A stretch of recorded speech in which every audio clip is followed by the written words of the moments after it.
Hey everyone, welcome back to my channel, and we're starting off tonight with me saying I wish I didn't check Reddit at the beginning of the year. We'll be discussing Poptropica legacy and its creator landing in hot water with Poptropica's fanbase because his ex-girlfriend came forward on the Poptropica subreddit with accusations of abuse and receipts she saved on Google Docs containing messages where he admitted to SAing a 14 to 15-year-old girl.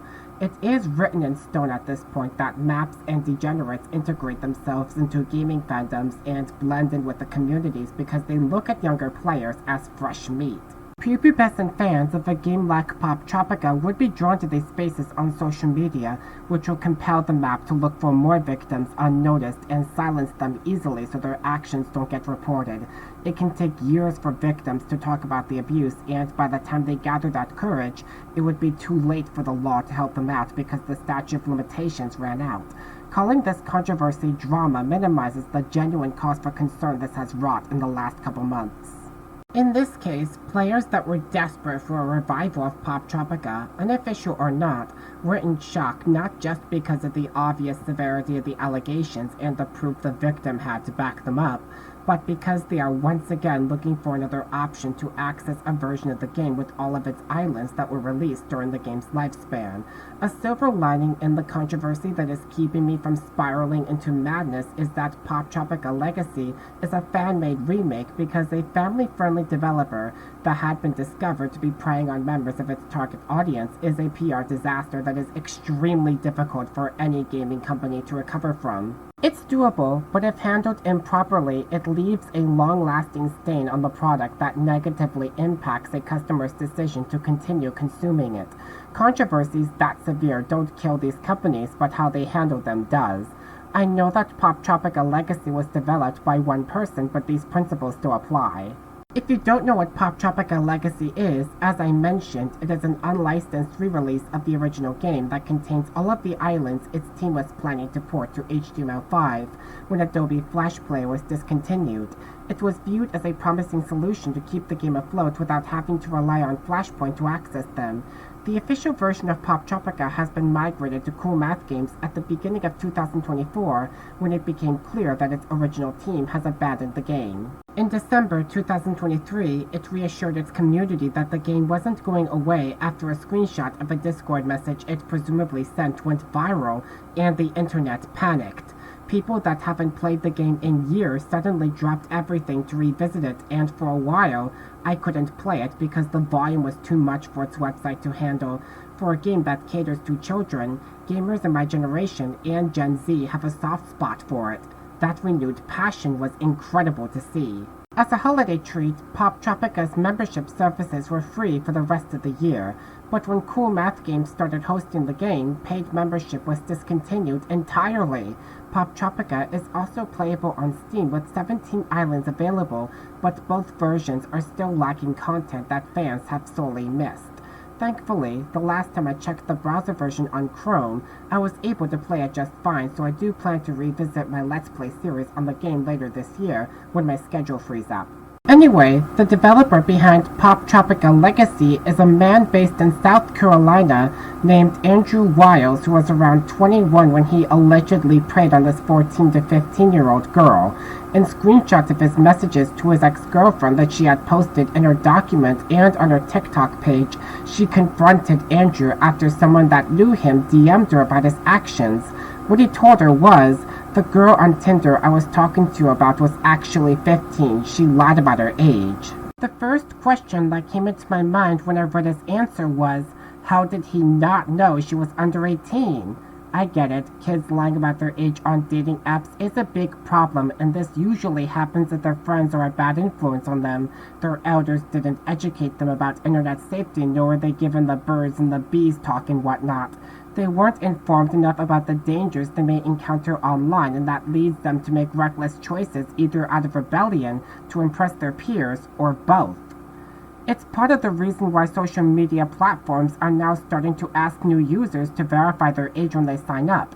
It doesn't put a stop to this problem entirely because some children can still find a way around it, and submitting personally identifiable information to corporations like Meta in order to set up an account is another significant privacy concern.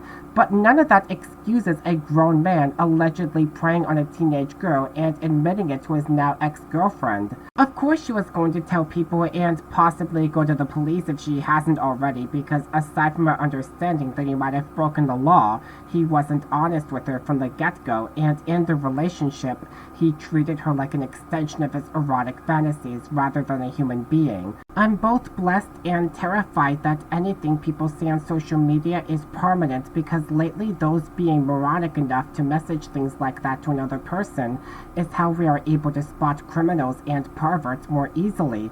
I don't see why Andrew being shocked that the girl he was seeing lied about her age is a valid defense on his part, because he can still be held liable for exercising poor judgment. To start, we must address the most grave of these accusations, the statutory rape. The incident tied to these allegations occurred when I was 19 years old. The encounter was consensual, and at the time, the individual involved was verifiably the legal age of consent within my state, 16. This said, I would never have met with this person had I known they were 16. They lied about their age on Tinder, claiming to be 18 and in college. The primary statute governing sexual conduct with minors is SC Code 163655, and it defines offenses based on the following age thresholds as relevant to this case. These are the only laws relevant to this instance, and given the fact that both parties involved were of the age of consent, in that once a person turns 16 in SC, they are no longer a minor for the purposes of these specific criminal sexual conduct statutes, the accusations of statutory rape and pedophilia have no legal basis whatsoever. And speaking of poor judgment, he did put out a response video on January 10th that's age-restricted.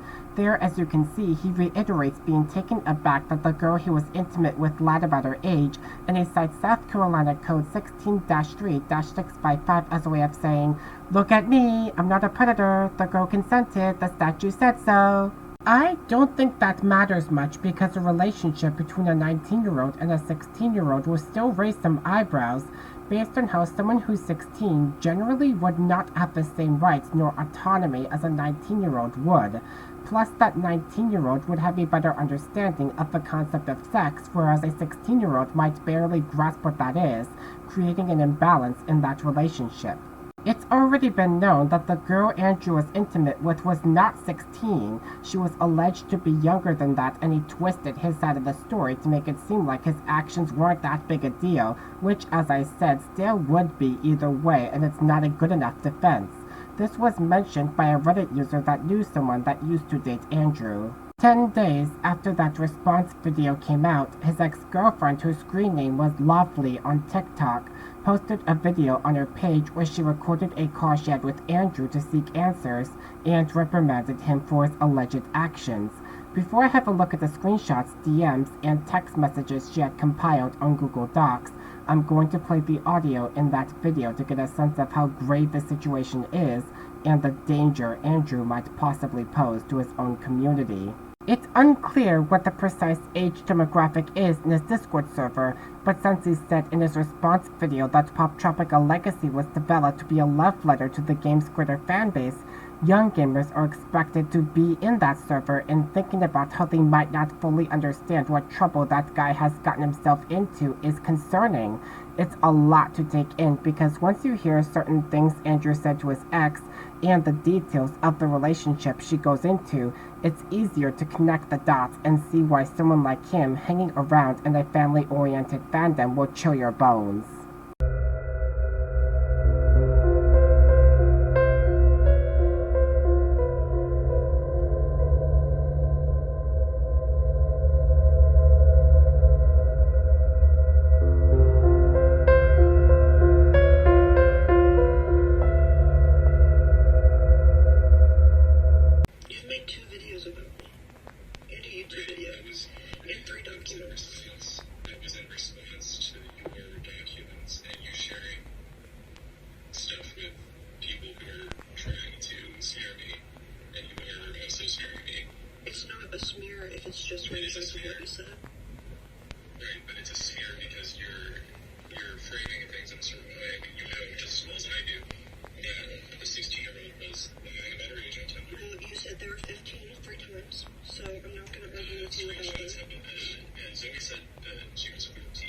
none of them have been edited.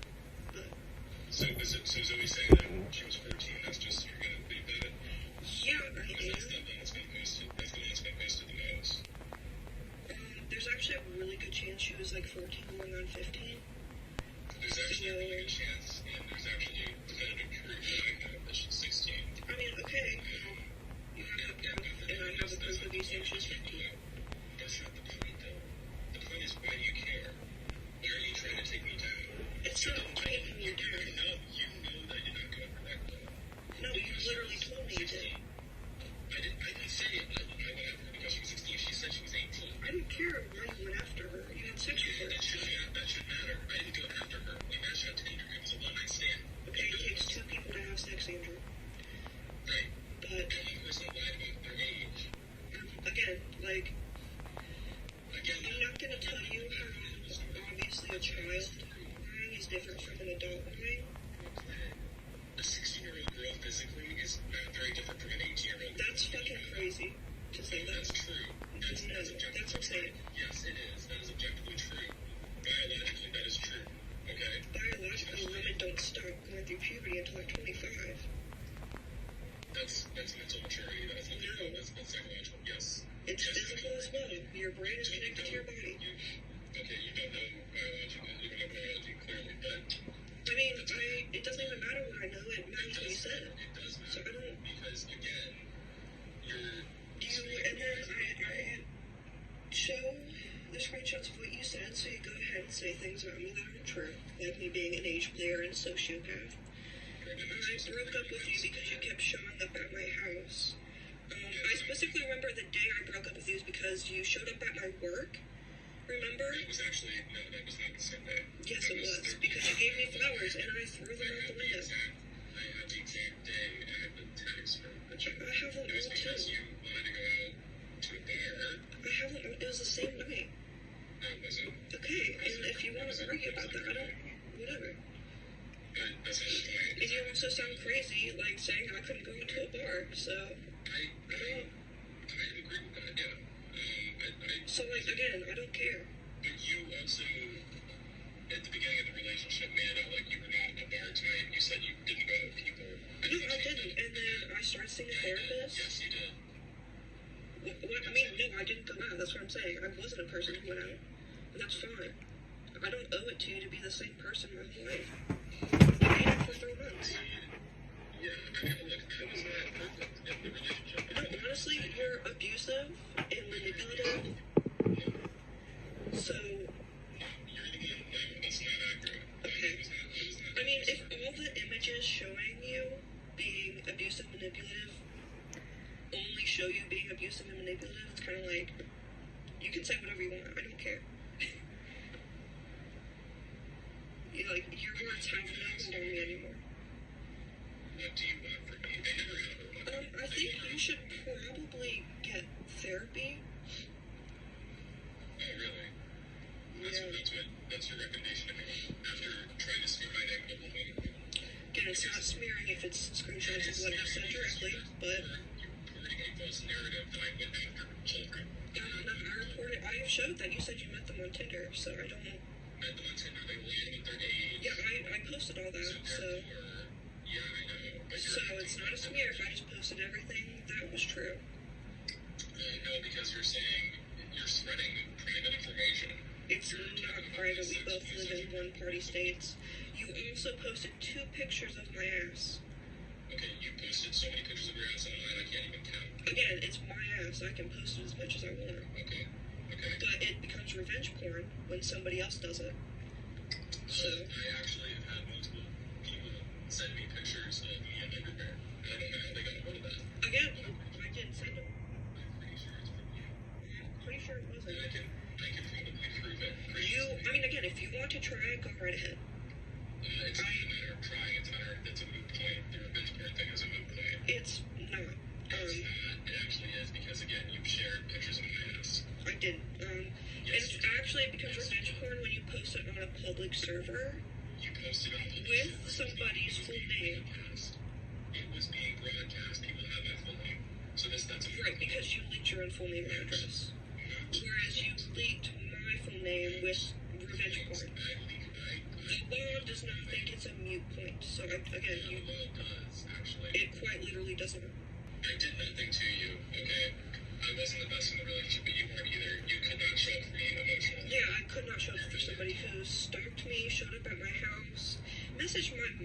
that I should have sex with him even when I don't want to. You are a gross man, Andrew, and that's not my fault. You're not going to change my mind.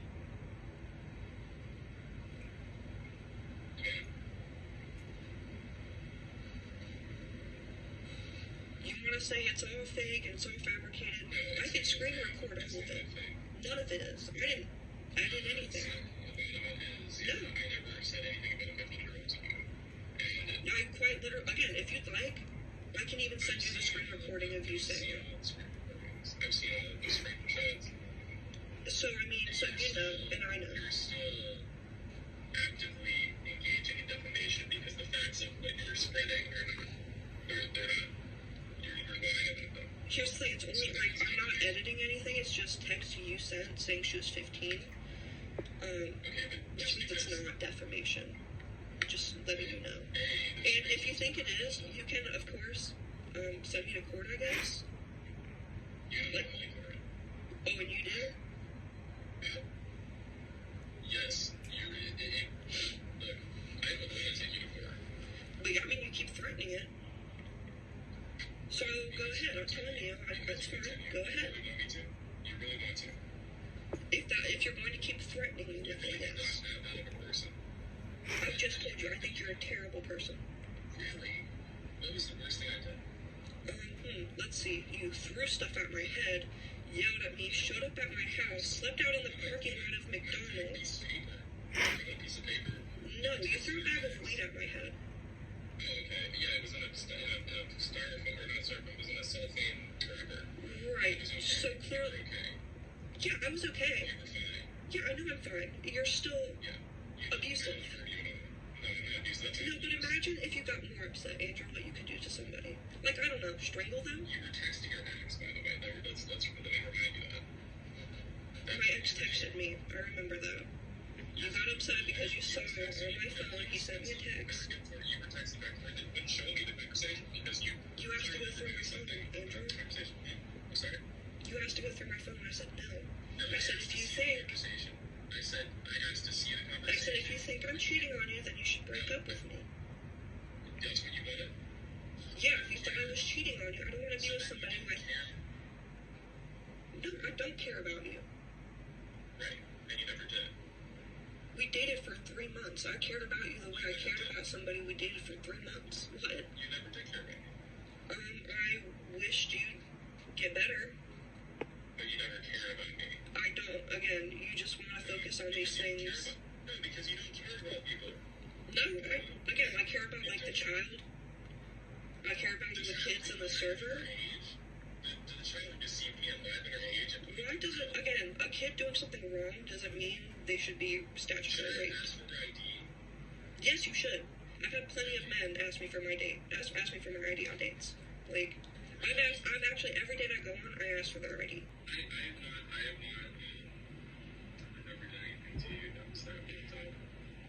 was I was overbearing. I was. No, you were a stalker. You would show up at my house and sleep out in a parking lot. We were dating. I tried to break up with you multiple times. You would show up at my house. I have screenshots of it, again, so I don't... You can deny it, but it's fine.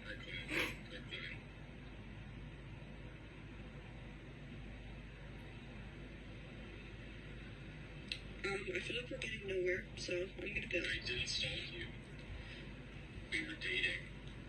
That's quite literally what stalking. Like, it's abusive and stalking. It doesn't matter if you're dating. You know that, right? Yes, it kind of changes the context. If you're dating somebody, you show up at their house. If you're dating somebody and you know they're going out with their friend, going to stay the night with their friend, they tell you that, and then you message their mom to try and plan to come down, show up at their work, and then start yelling and crying in the parking lot.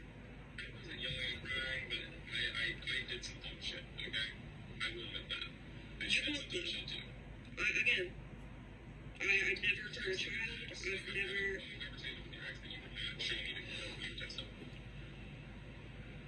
I don't know how to tell you how this man messaged me once, and I haven't even dated him, and you're still... That's so funny. And the vibes were off the entire day that you were texting him, and I knew and I could feel it. You know why the vibes were off? Because I wanted to break up with you. Texting your ex. No, again, if I wanted him, I would have been with him. Right. Well, you were still texting him, and you wouldn't show me the conversation. And I'm sorry, but anyone who hears that is going to know exactly what's going on here. That's Again, if you want to try to say me cheating makes me apparently look bad, which I didn't. Boom, what? I didn't even cheat. You're saying I did. I'm saying, how is a cheater compared to a rapist? Why would you show me the conversation? Because I wanted you to leave. Do you not get that? No, you didn't want me to leave. No, I literally said, break up with me. Please leave. I don't want you here. You said break up with me. You told me to break up with you. Yes, I said, if you think I'm a cheater, break up with me. No, I didn't want to break up with you. I wanted you to confirm. And I said, I'm not going to let somebody go through my phone because that's manipulative. I never asked to go through your phone. I would never ask anybody of that. It's not manipulative to ask someone to see text messages when they can clearly see on their lock screen that you've been texting your ex. Your ex is blowing up your phone, and your current partner. Okay, so you admit it was just my ex blowing up my phone, It was your ex blowing up your phone. not me responding to them. You were clearly responding to them because he had sent you multiple messages. And Every time he fucking texts me, he sends me multiple messages, just like you do. that was a dialogue. Again, like if I look back at all the messages you've sent me over 3 years, You record the conversation you had with them at the time. because you didn't rape a child. Show that. I didn't rape a child either. And again, I see how you think this is about like me and you, and it's not. It is about me and you. It's about you have a history of being abusive and manipulative, and it's sad to see that you have this like almost groupie mentality. Because I got see groupie mentality. Yeah. Groupie mentality. Like you think you're some hot shit over Poptropica, and I love Poptropica, so this sucks. We did it. You never talked about it. I've actually had an account since I was 7. So, to summarize my immediate thoughts, all this is unnerving and nauseating. While it was hard for me to hear what both people are saying because they were talking over one another in some parts of this call, we can see for ourselves that Andrew's struggles with trust and his failure to respect boundaries upset his ex. He didn't respect her wishes to be left alone because he would go to her house and workplace uninvited and unannounced on multiple occasions. Somehow, Andrew thinks being her boyfriend meant he was automatically given permission to show up wherever she is, and it creates an unsafe environment for her. Not letting her have a life outside of this relationship is possessive and controlling behavior. The scariest aspect of the relationship outside of that was Andrew consistently pestering his ex-girlfriend to go through her phone to check if she was cheating on him, which she wasn't. She repeatedly tells him, "If you think I'm being unfaithful, then leave. I don't care." And Andrew doesn't, because what hurts him more than not being able to trust a significant other is not being able to have one that he can control. Being so paranoid that he felt the need to snoop through his ex's phone instead of communicating his troubles with her is a strong indicator that he shouldn't be dating in the first place, and he needed more time to work on himself. If someone I was dating pestered me to look through my phone or I caught them scrolling through it without my permission, I would tell them to beat it. If they have the compulsion to peek at my devices and they get worked up that I did something nice for a friend because they're demanding me to get them something instead, it's an obvious sign that they don't have my best interests at heart. In spite of admitting to this kind of abuse, Andrew claims once again that he is a victim of a smear campaign and that his ex, along with the individuals that told her that he SA'd a teenager, is defaming him. I don't understand what Andrew is looking to gain by still keeping up that act when his own words have costed him his credibility. Here's the Google Doc that Andrew's ex had put together with screenshots that back up her claims that he was supposedly abusive and detailing what it was like to date him. The document only tells her side of the story, but it provides a semi-comprehensive timeline of the situation. Since the first time I had a look at it, it had been heavily sanitized because Andrew has been taking down links to media he's written. Unfortunately, the link to the document that Lovely shared on Reddit no longer works because Google had taken it down after almost 2 months since it was posted. The moderation team in the Poptropica subreddit did thankfully leave a couple of posts about the allegations up to make it easier to warn players to be wary of Andrew. Without the document, it's difficult to assess the accuracy of the comments in that post. However, some screenshots of the text messages Lawfully used to support her side of the story can still be viewed on her TikTok page. Lawfully starts off the document with this sentence: "Unfortunately, any links are being reported as spam by Andrew. There are screen recordings." Deleting and obstructing evidence or attempting to do so is another red flag that he is not as innocent as he says he is. Even if by chance the allegations are defamatory like he claimed in his video and the leaked call, he would go no contact with anyone asking him about them and not even upload that response video to begin with, knowing he dug himself into a ditch by doing so because he's given the public substance to keep looking where in the video he changed the story. The screenshot of this conversation below certainly has, because it's a possible indicator that he lied. In the screenshot below, which I'm pretty sure is around the same time of him confessing, he admits to cheating and having trouble with hypersexualization. Even if he had to move into a mental ward himself, that's something he should have gotten help for before he thought it was a good idea to enter a relationship, and an illegal one at that, mind you. Hypersexuality is caused by multiple underlying factors associated with trauma, but as what possibly happened here, someone that hasn't gotten treatment for it might scare off their partners because they can't control their urges. They're unsure they feel safe around this person. They don't know if they'll take no for an answer if they ask for sex. He was also for some reason slut-shaming the underage girl who he had sex with. The possibility that the girl Andrew was with before he dated Lawfully was hardly old enough to give consent makes this dynamic 5 times more sickening, especially in the screenshot where he called her a disgusting name and states that his victim was known for seeking out adult men. Why does that matter? She certainly doesn't know better, and it's the grown man's own fault if he looked at her as someone he'd want to bang. A situation where someone in middle school/high school that is dating a person that's old enough to be their substitute teacher at least can get messy fast. And him again confirming it is a 15-year-old child in this screenshot. Andrew texted Lawfully, "I wanted to stay with you so bad. I didn't know I wasn't going to stay. I wanted to, and I was not fake to you." Lawfully then replied, "All these things keep popping up, Andrew, that I had no idea about, which you obviously were feeling the whole time. Just hid it from me, like that's being fake. It kills me to be fucking lied to, bro. It hurts so bad." Andrew then replied, "You literally lied to me." Lawfully asked, "About what?" Andrew answered, "I asked if you had told anyone about the 15-year-old. You said no." Lawfully then replied, "Alright, dude. If you really fucking think that even compares to the lies you told me, yes, I wholeheartedly agree."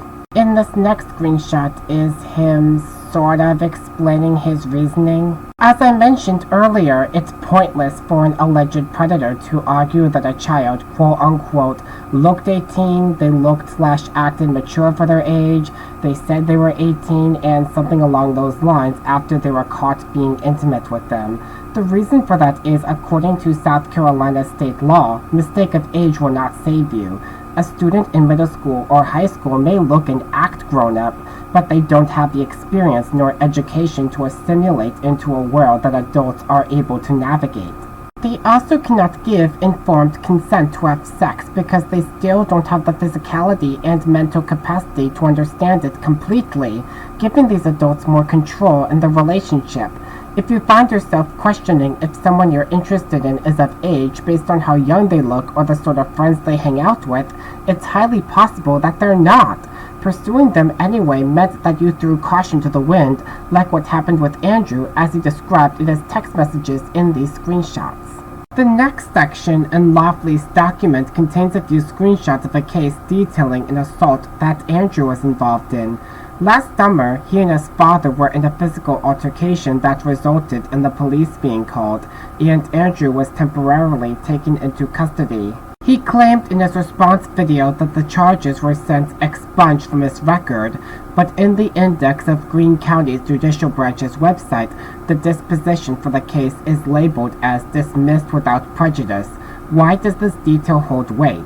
According to the law, once a case is expunged, the court treats it like it never happened and removes it from public access, which means it won't come up during a background check conducted on an affected individual if they're applying for a job. Though the record is not official and it could be outdated, so take this with a grain of salt, if the charges Andrew had faced were actually expunged, the data regarding the case on the judicial branch's website wouldn't exist.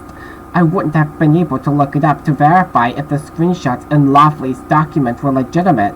A case that is dismissed without prejudice, on the other hand, means that the prosecution can resubmit it at any point in time, and Andrew may be in legal trouble again.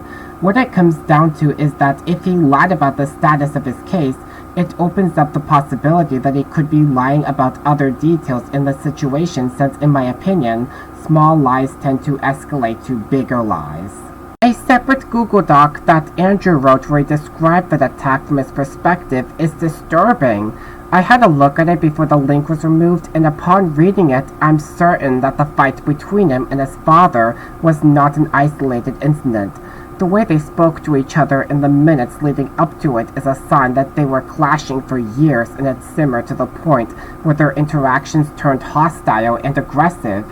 It doesn't sound like this was a safe home.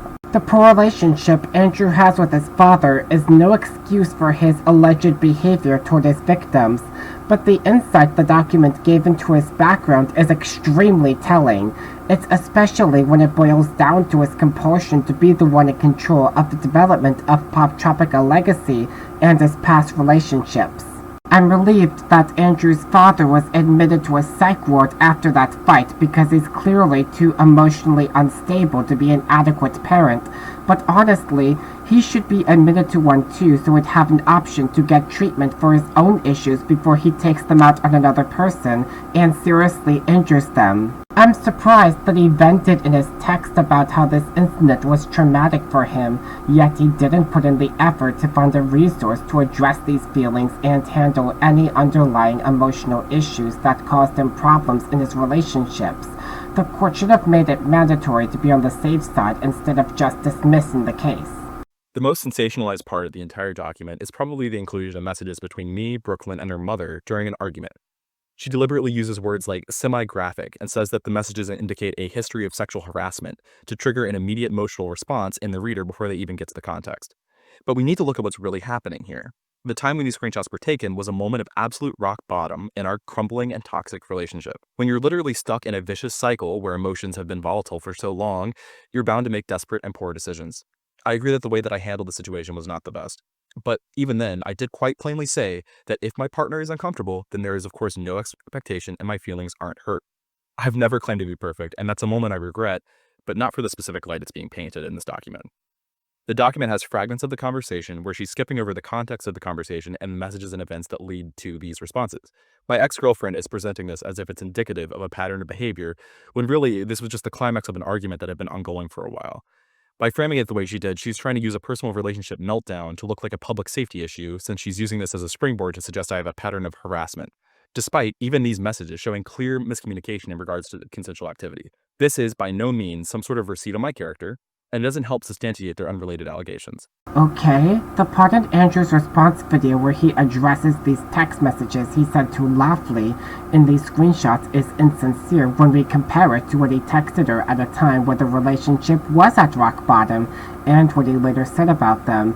That's what it comes across as, because I've been in a couple of relationships and had several more online interactions where someone would tell me, "You don't have to do this if that's not what you want, regardless of anything. I'll always love you, I'll always trust you."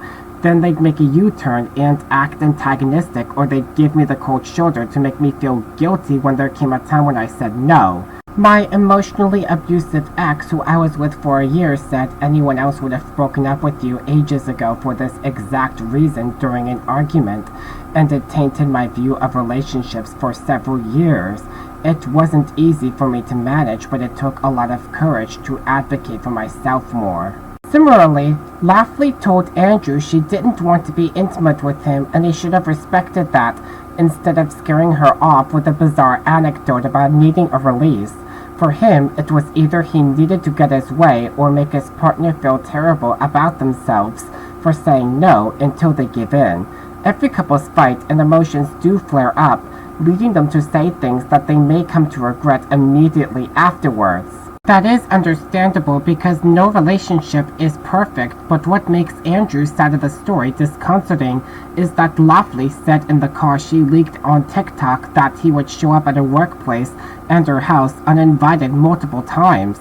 This seems to indicate that the relationship being framed as a public safety issue was warranted.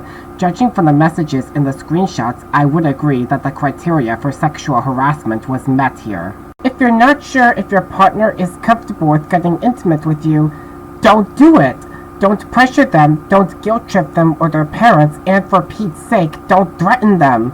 I know that intentions are tough to read, especially when the conversations are online, but if your partner wants sex, they make it clear and plan for it. Remember, consent can be withdrawn at any time regardless of whether or not you finish.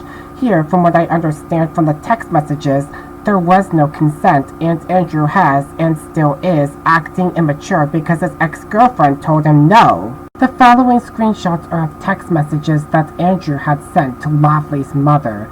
Before I go through them, I'll issue an additional trigger warning for blame shifting and emotional abuse. If I was a parental figure and my teenage child's partner was sending me these messages, I would block them and begin setting up a safety plan by starting off with showing my child these messages and urging them to leave them.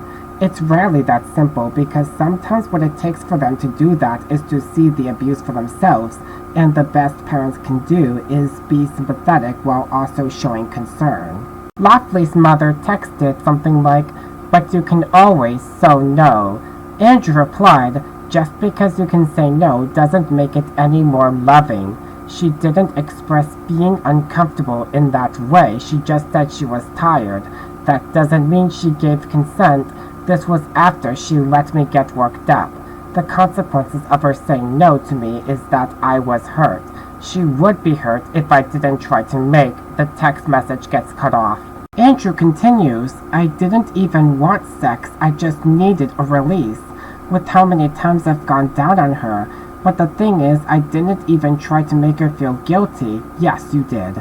If she doesn't think my argument is valid, then why feel guilty? If I were trying to manipulate her, why am I having an entire... The text message gets cut off.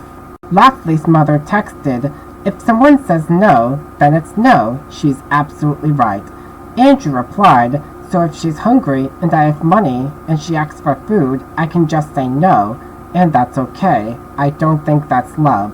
Lovely's mother answered, "The two aren't comparable." Andrew then replied, "Yes, they are." "No, they're not. And besides, who in tarnation says no to their partner when they're hungry and can't afford to pick up food while they could? Even if the scenario is hypothetical, that's awful." I was hurt because she didn't say no. We got worked up, and I'm not sure if it's the same for every man, but typically when men are worked up, there is a need for release. Oh my god. I generally hurt whenever I don't get release. It's just the way I'm wired. So we started laughing about something and got off track, and when I tried to return to having sex, she wasn't in the mood. It gets cut off. She said it in a playful tone. I need clear lines. I even told her this. In the future, she needs to be more direct about if she doesn't want it. Rubbing her butt on my groin and letting me touch her sensually is not a no. That still doesn't mean that she gave consent. My thing was out and she was trying to anger her butt so I can put it in isn't a no, but did she say yes? Lovely's mother answered with the response that I've been waiting for her to say. Honestly, no matter what was going on, if someone says no, or I don't want to, or I don't feel like it, even if you have already started, then you should stop immediately. Making someone feel guilty isn't good either. Andrew replied with this question, so what should I do if it hurts my feelings? I would say that it's time to seek counseling and, like I said, sort out these feelings because you don't respect your ex-girlfriend's personal space. Having hurt feelings because she didn't consent is a normal human emotion. It's understandable that we all have our wants and needs, but taking that frustration out on her, her friends, or her parents means you're inconsiderate and selfish. It's like getting mad at a friend because they didn't want to see a movie with you, or they said they wanted to, but later changed their mind for whatever reason, like something came up or they can't afford their ticket. Then you pressure that friend to go to the cinema with you, and watching the movie turns into a miserable experience for them. The same thing goes for intimacy and sex. If someone doesn't consent to either one but is forced into it, it wouldn't just be a miserable experience, they'll be stuck with such horrific trauma and anxiety that it'll possibly take the rest of their lives to get over it. Perpetrators of SA would crush their victims' self-esteem and outlook on sex, and all they'd care about is either needing a release at the victim's expense, planning out how they'd get away with it, or based on what we're seeing lately in our country's political landscape, all of the above.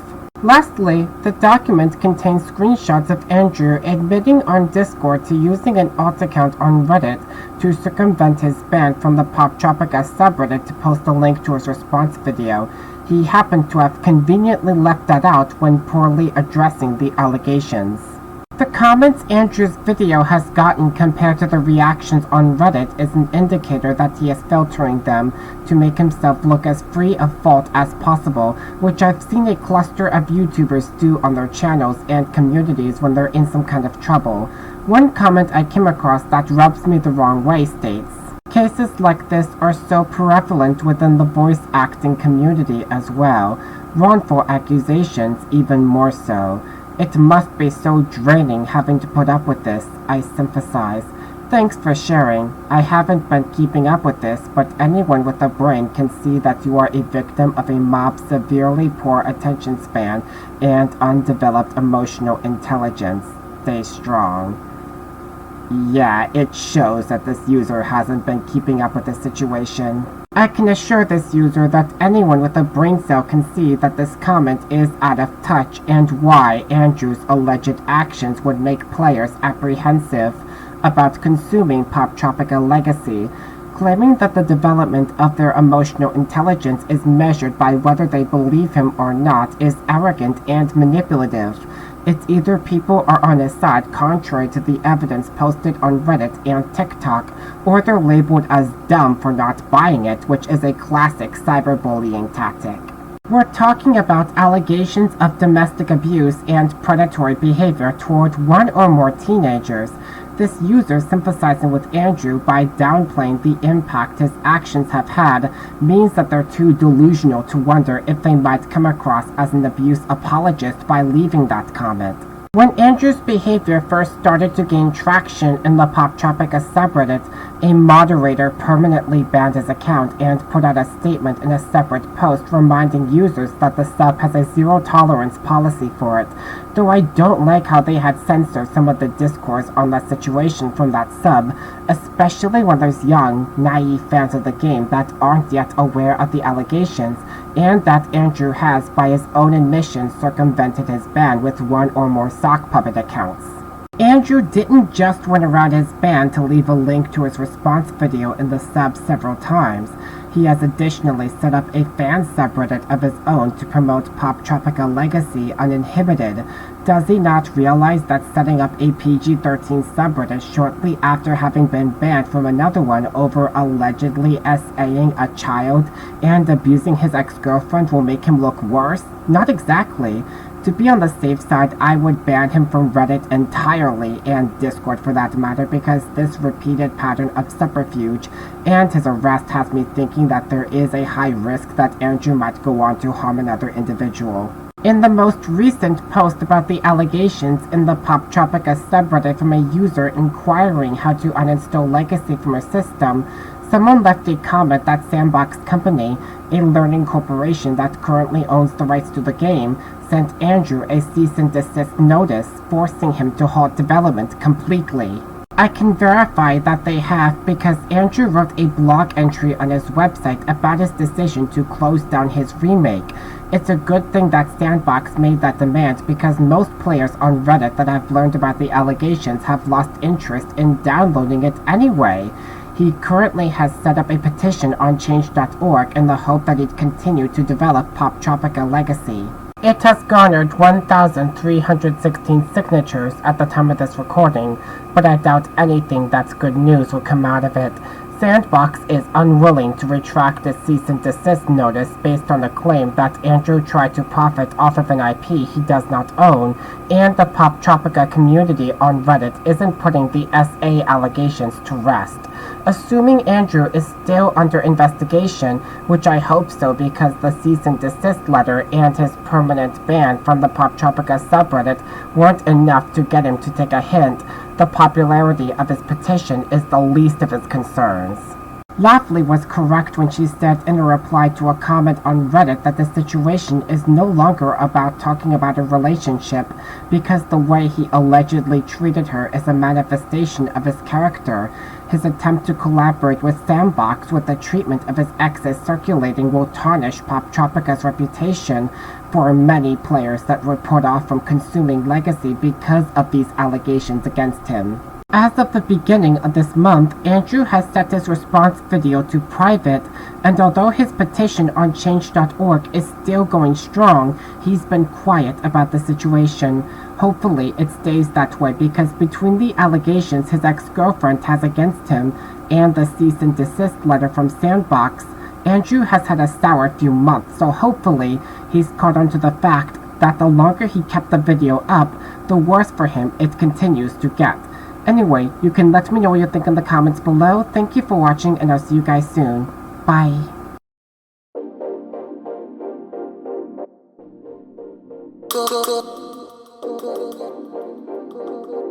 Go.